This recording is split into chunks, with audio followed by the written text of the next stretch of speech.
Hello everyone, welcome to episode 14 of How to Play Like a WoP Pro.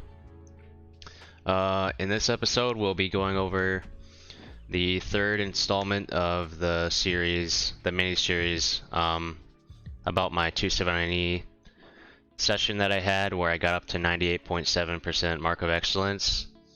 And so this little mini-series I'm kind of showing you all the best replays I had from that session. Today we'll be showcasing two replays. The first one will be on Mountain Pass, and the second one will be on Mannerheim line. This will be the last video of my little mini-series on the 279e, because I realize that people are probably going to be bored of watching 279e replays. So excuse me, that was a good one. After this episode, we'll be doing an episode on the 53 TP, the Tier 8 Polish heavy tank, and I might do some replays on the Barask as well. So anyways, let's get started into this replay, this first one on Mountain Pass. We find ourselves in Tier 10 matchmaking. They have W100, they have Triple Kron, they have one Artie, although Artie's not that big of a deal on this map if you're playing in a heavy tank usually. And so the first thing I have to decide is, where am I gonna go? Now in a 279e, I basically have a couple options.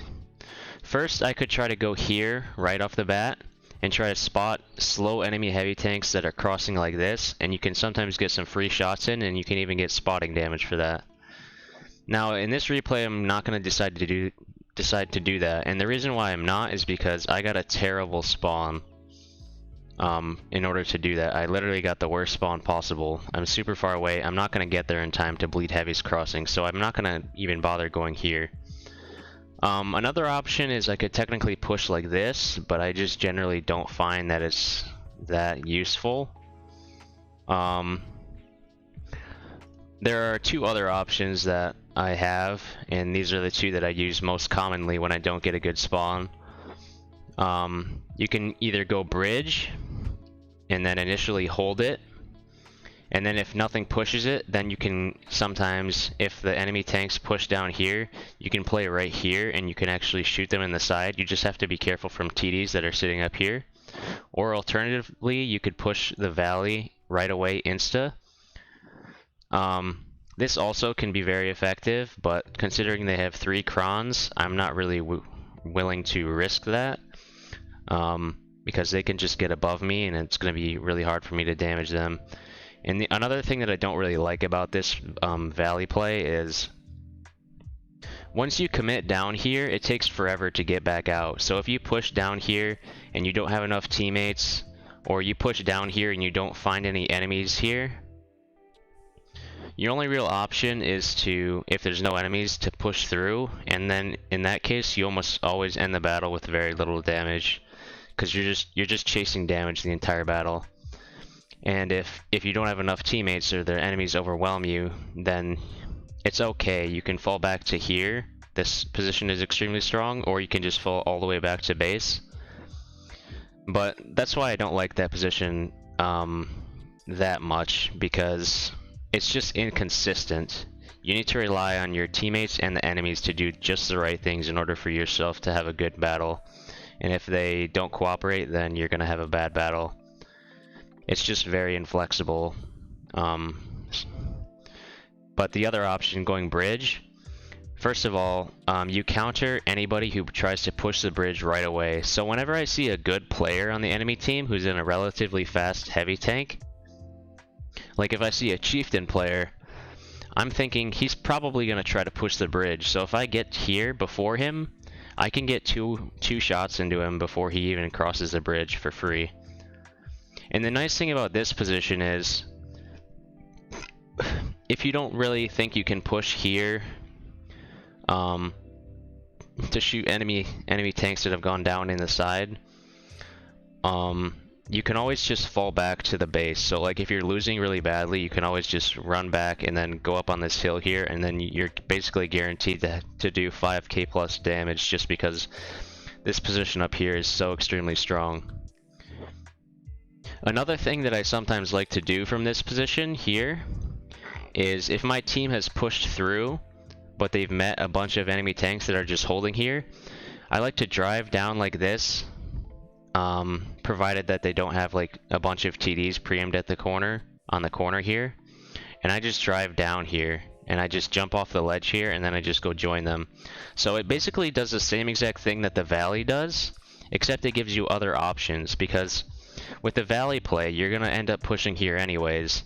But if you come here, you can still push here, but if you decide that it's not the best play for you, then you can easily fall back, and it doesn't take too long to fall back.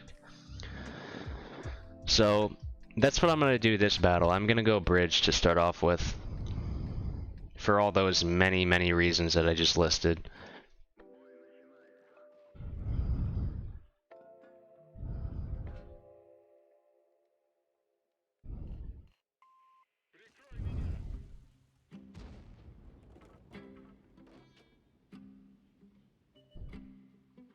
And as you see here, the bridge play actually pays off because I find that 3 enemy tanks have pushed the bridge. And so I can just kind of farm them if they try to push up at all. And especially because I'm in a 279e, this works great. If I were in something like a chieftain, then I would probably just dive into this dip here and go hull down on them. And then once they backed off, I would probably just leave. But since I'm in a 279e, I feel like I can play aggressive on them. I finish off the one-shot 50B. I am keeping in mind that they could have a TD sitting back here on this corner, but I'm honestly not too worried about it. Because most likely he'll bounce me anyways. And I'll probably spot him as well. If I spot him, then I can just pull back. Now what I'm trying to do here is bait this 121B into poking by pointing my turret in this direction. This is something you see me do all the time in the 279e, especially, and it actually works on him. He pokes and I get a good tracking shot into him. Unfortunately, he has 350 heat pen, so he damages me back. And like I said, if a TD comes to this corner, usually you'll be able to spot them, so it's not a huge deal. I can always just pull back. And this is why the 279e is just completely broken. Like, you can play aggressive in the stupidest kinds of situations. Like, you can be in a two-way crossfire and you can still push up. I really want to finish this cron here just to get rid of one of the crossfires. I realized that when I poke over this little area here, my hull is pointed downwards because the terrain is sloped downwards. So I try to pull back as quickly as I can after I kill the cron so that the 121B can't pen me.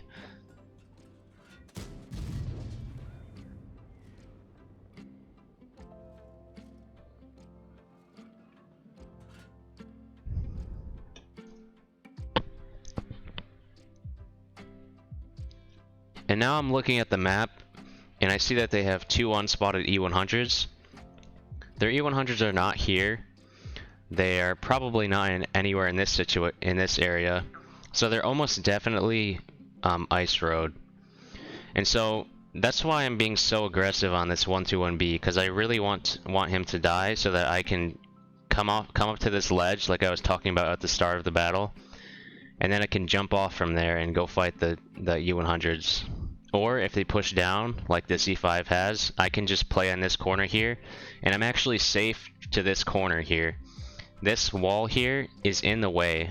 A lot of people don't know this, but if you play in this spot, you can shoot down on anybody who's passing through here for free, because you're basically hull down to them, and the only thing that can punish you is this perch right up here in the base. So if nobody is in that perch, then you're completely free to just play in that area.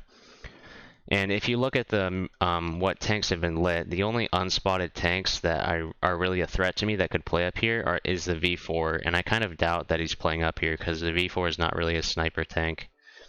They don't have a grill up there or something, so that's my next play. If I have to trade with this 121B, I will, because if I can kill him, then I get all this free damage later on.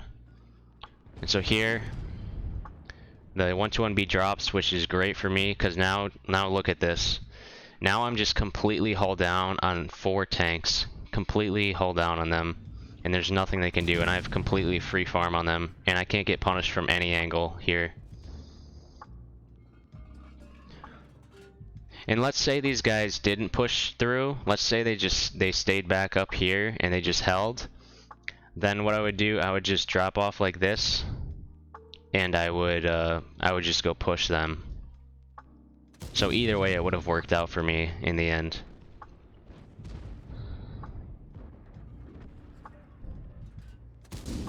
Here I can shoot the E100's the top of his tank because it's at a bad angle for him. That was just a bad shot, really.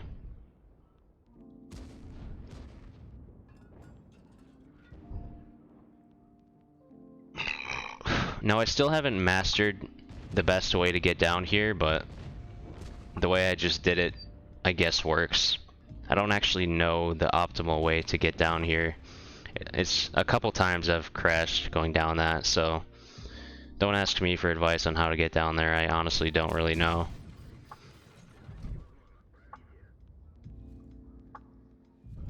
But now I'm in a really good situation because I just have complete free farm on all of these tanks, and they can't pen me because of the way this corner is structured.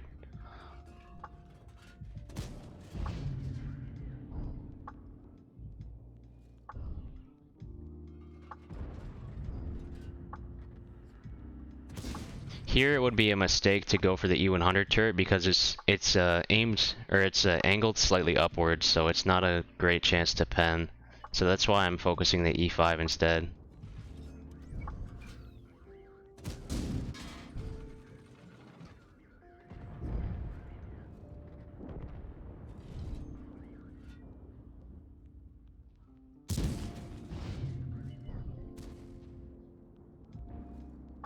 And this is where the rest of my damage comes in, really.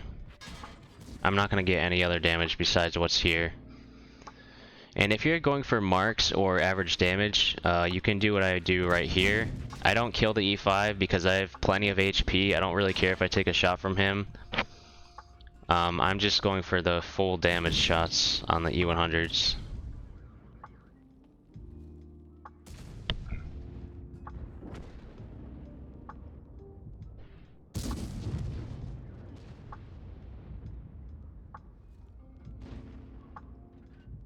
And yeah, I just farm this guy now. That's basically the end of the replay. So, I don't think there was too much to be learned from this replay, except for this position here, and my decision process for for where I deploy. So hopefully that's helpful to you when you're playing Mountain Pass from this spawn. Let's go on to the next replay. Alright, so on to the next replay. Mountain Pass, South Spawn. This time we're in Tier 8 matchmaking, which is extremely good for me.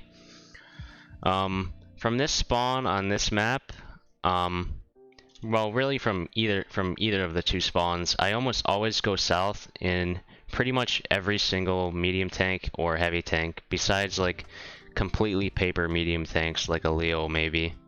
Even with a Leo, I still might sometimes go south, but really the north side of this map is hard to progress in my opinion.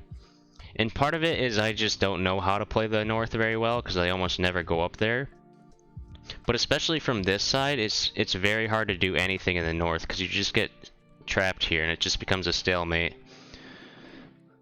Unless you're like a bad chat and you can get to this location very early on in the battle to shoot tanks crossing, there's really no point to going north from this side. And from the other side, you can kind of play in here and do some weird stuff in here, but it's not my first choice unless I feel like I'm forced to do it because my tank just isn't a great option for south.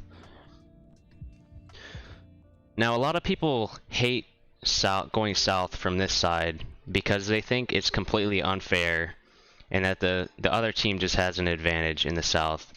And while that's kind of true, it's not actually necessarily true. It's only true if you push in. If you push in with your teammates, then a lot of the time you're just gonna lose. Not all the time. You can make it work if you have enough teammates with you. But if you don't have enough teammates with you, then you're probably just gonna die. So what should you do instead to make the south a winning play for your team? Well, you should play this position right here. If you have any kind of armor, this position here is incredibly strong. It's one of the best positions in the game for hull down tanks.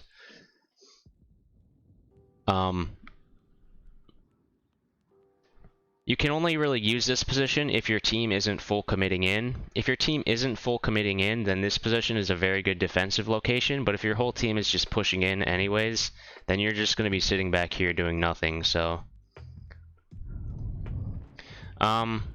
what I like to do, first of all, you should take pathing similar to this. You should be taking this pathing, and instead of just crossing through the open here, where you can get shot by the TDs, you want to drop into the low ground over here, and then just drive through the low ground to go the rest of the way. Otherwise, you'll just take free bleed from the tank destroyers.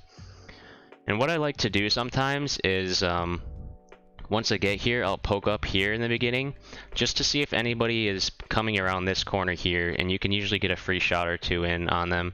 You just have to be careful of tank destroyers.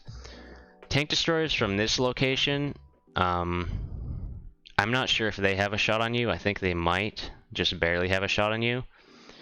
Tank destroyers from here don't have a shot on you because this thing is in the way, but tank destroyers over here do have a shot on you, so you just have to bear in mind what tank destroyers they have on the enemy team and whether you think it's worth it to risk poking this.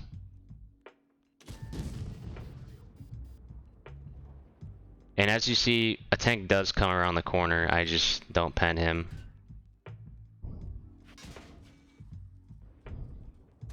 That K91 had good enough camo that I didn't actually spot him until he fired, so he got a free shot into me.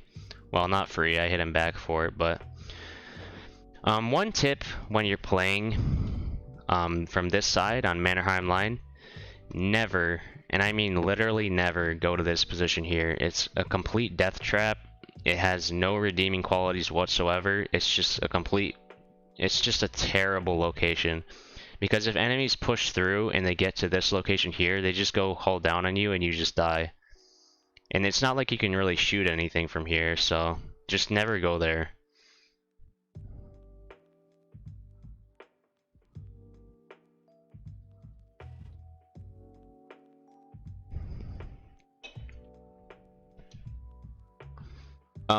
After you've gotten your free shots from here, if you get any free shots at all, then you should pretty quickly rotate to where I'm sitting right here.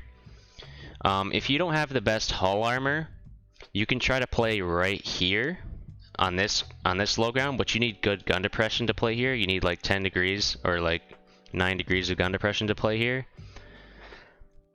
But if you have good hull armor, then you can just fully commit into this little hole here, and you can just play hull down, hull down.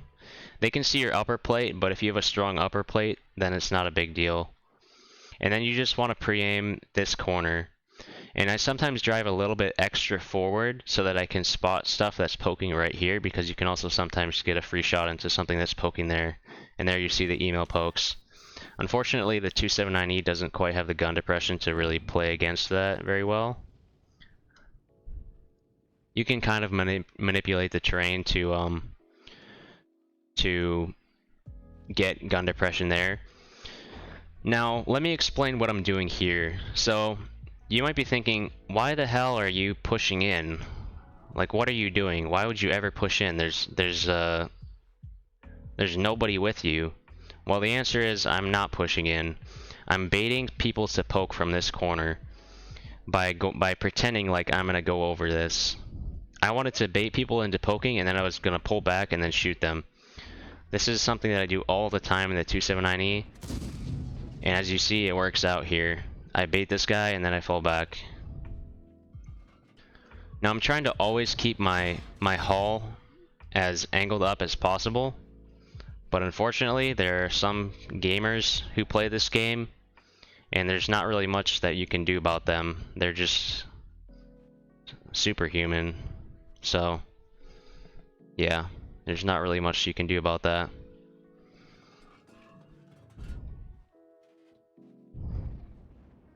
I'm just waiting for this guy to overpoke. Sometimes what I'll do, if there's just a guy camping this corner here and he refuses to poke and I can't pen him, I'll make a dynamic platoon with the arty and I'll ask the arty to focus them. I'm guessing I probably do that in this game. I'm not actually sure, but here I'm trying to do that bait again. I can get away with it because I'm a 279, so my hull is angled up so they can't pen me anyway.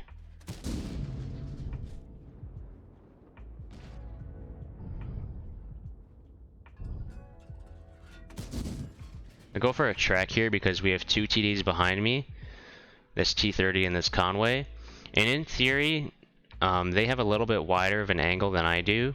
They should be able to pen him if they get lucky and they hit the corner of his lower plate, so that's why I went for tracking. Also for arty, because I didn't really have a good chance to pen him, so I just wanted to track him for my teammates.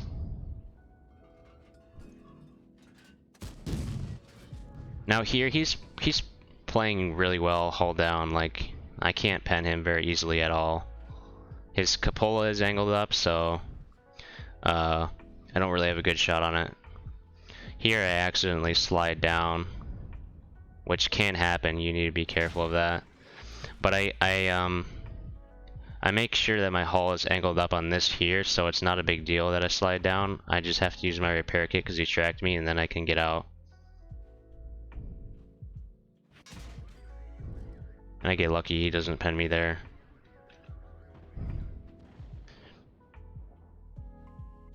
I'm taking a lot of risks against this S-Conk.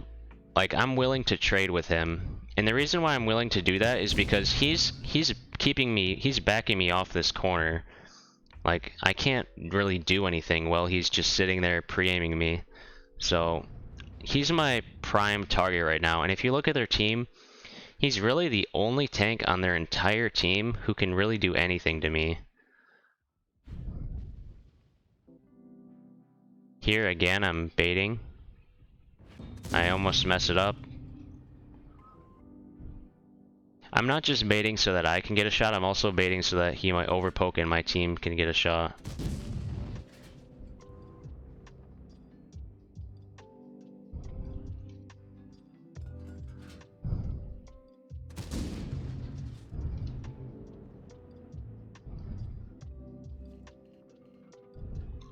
Yeah, this hasn't been the most exciting replay so far, but hopefully if you didn't know about this position, you learned something about it. Right there, you can actually pen the turret cheeks of the S-Conk. It's just really hard to do. But that was basically my only penning shot there, unless I hit this very small sliver of his cupola. But heat will ricochet automatically if the angle is over 85 degrees, even if it's an overmatch. It might be 80 degrees, I'm not positive. Somebody can correct me in the comments, but if it's angled too much, then you can't pen it. But there, I think I had a slight shot on his cupola. I just didn't go for it.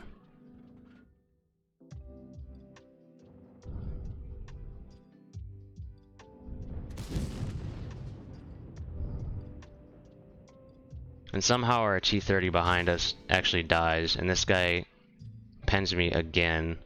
He hits a really nice shot on my lower plate, which is basically non-existent on a 279. So at this point I'm thinking that this guy's a good player. As it turns out, looking at the post-game stats, he actually wasn't that good of a player, but he knows how to pen a 279e, so I'll give him that.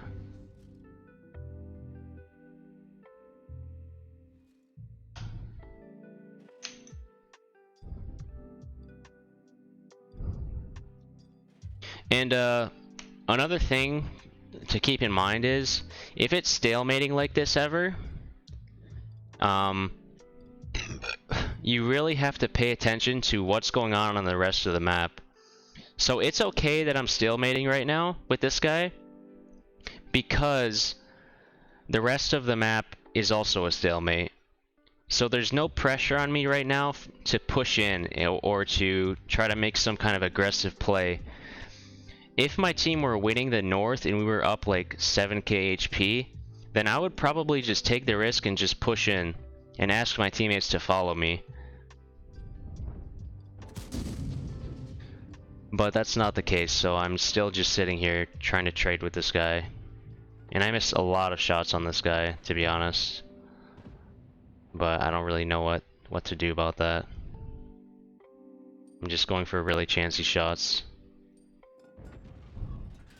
Now thankfully, they finally got impatient and they're pushing around the corner. And this is where this defensive location really shines. This is where you can get a ton of free damage. Because if the enemy tanks, especially if they have a lot of tanks in the south, this time they barely had anything in the south, so it didn't work very well. But if the enemy team has like 7 tanks in the south and you're here with just a couple of tanks holding this, those 7 tanks are gonna want to push. And so they almost inevitably will push around this corner or will push over here, and you can get free shots in as they progress forward.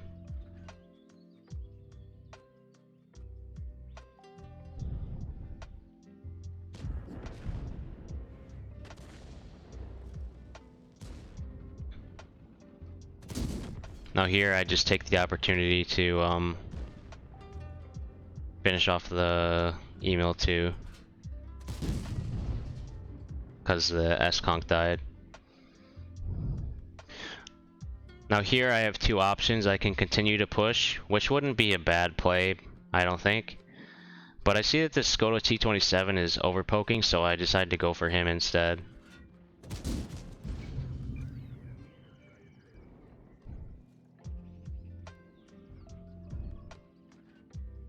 I'm still aware of the fact that there's TDs behind him, but if I angle up my hull, they have no chance of penning me, basically, unless I hit my cupolas. So that's what I'm doing here. I'm trying to bait out their shots so that I can overpeak on this Skoda.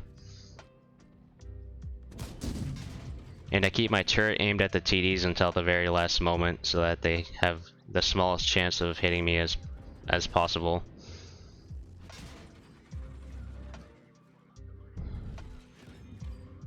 Let me speed this up a little bit. So the game is still a stalemate. Now I decide to push up here to see if I can get any free damage on their TDs, and because I saw that this Renegade was over peaking, and so I'm wondering if I can push up to the side here and get some free shots on him, because I assume he's pushed up too far, and I'll be able to get some free damage on him.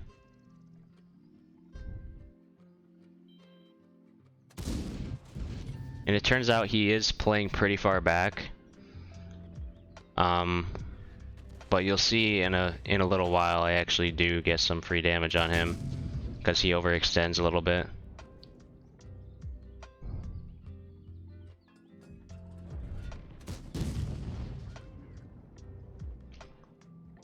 And here we have the paid actor Badger, who just makes this game so much better for me. He doesn't even try to hide his lore plate or anything. He just sits in the open and lets me farm him, which is very kind of him.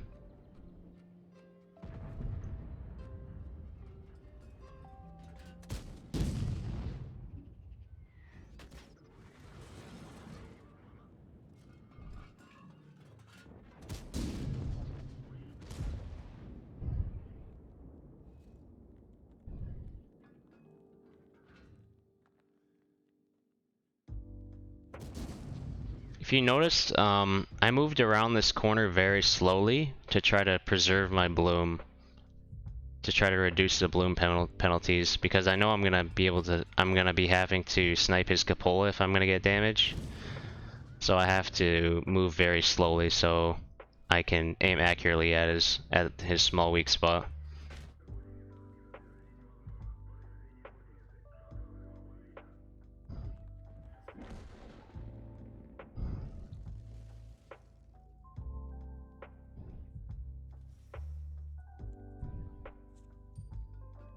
Now I do what I think is kind of the self-explanatory thing. I just come over here to see if I get any side shots on enemy tanks who are playing around here. Get a shot on the G-Sword, but it misses.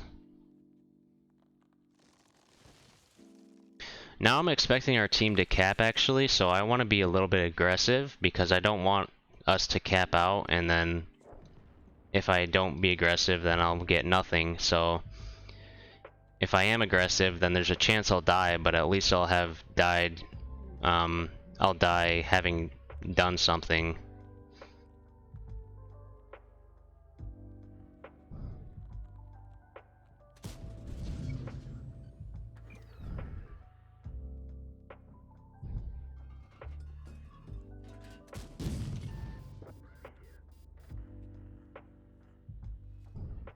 Now pay attention to what I do here.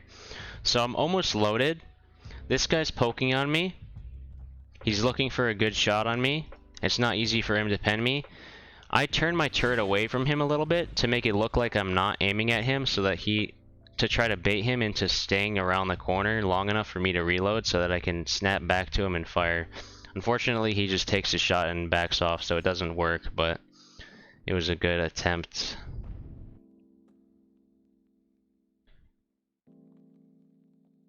Now it's a 3v4, and I feel like I have to push this RHM because he's the closest target to me.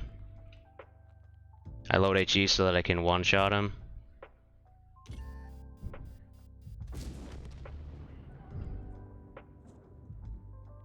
And now if you look at the situation, we're up 1000 HP, but it's a 2v1 versus our Wheezy.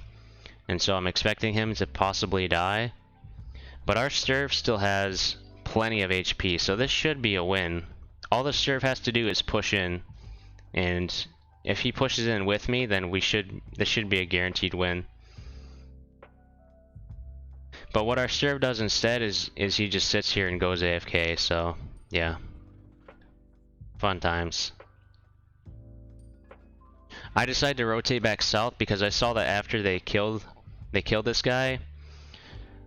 Well, basically, I know that they killed this guy. They're at a disadvantage now. Even though they're technically up in numbers, it's a G-Sor and a Artie versus a 279 and a Sturf, so we have an advantage here. I'm expecting them to just camp. So I'm trying to take this angle here because this is one of the best angles to approach when the enemy is just camping in this corner. Especially if they play right along this corner here, which is what I'm expecting them to do, the T30 to do. So that's why I take this path. It was also just the shortest path to get to their base. I spot the G-Sor. I could have snapped him there, but I only have 5 shells left. So I decided to hold my shot because I'm really worried about missing.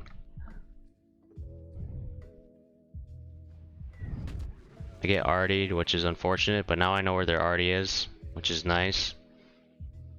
I'm trying to chase down this G-Sor and cut him off.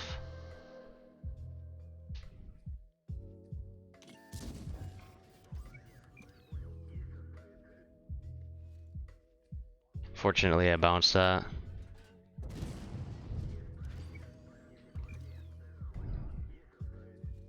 And now I do something that is worth paying attention to. So right now it's me versus G-Sor, and we're around an obstacle. And if I come up to this obstacle and I start trying to chase him around, there's literally no way that I'm going to catch him. And this is something that I covered in one of my first videos in this series. How to chase an enemy around an obstacle when you're slower than them. What you want to do is get unspotted.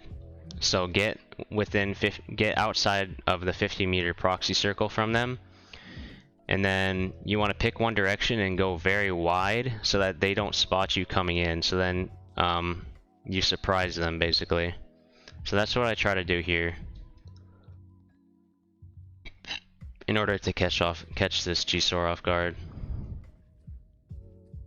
I'm going wide enough. I'm just paying attention to the blue circle on my minimap, making sure that the G-Sor is outside of it at all times.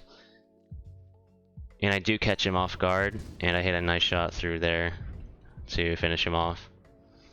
Now, if you pay attention, our serve has only just started moving, even though there's only 1 minute left on the game, so now it's going to be extremely hard to win because, first of all, I only have 2 shells, and I have to high roll the arty if I want to be able to kill him. Second of all, the serve isn't even going to get here in time, so it's basically just down to me. I have to hit both of them within the next 30 seconds. So I decided to take a blind shot here. I know that the arty's somewhere in that area, and let me explain my reasoning for this. There is 12 seconds left on this game. I think that I have enough time to get here and maybe get a shot into the T-30. What I don't have time for is to kill the T-30 and then drive all the way over there and get the arty. It's just not going to happen. So the arty's not spotted. I have no choice but to try to go for a blind shot to try to kill him, and then to try to go for the T-30 afterwards. But I missed the arty, unfortunately. And here, with 2 seconds left, I'm greedy for damage. I'm a god. I just yeet my shot into the arty to get some extra damage. But yeah, that's that.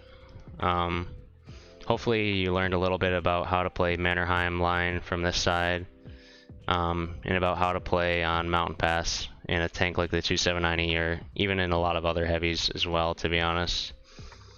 Especially hull down heavies. So expect a couple more videos coming out soon on the what's that tank even called? I can't remember, to be honest. You'll see, okay? There's videos coming out soon. Stay tuned. Thanks for watching, and I'll see you next time.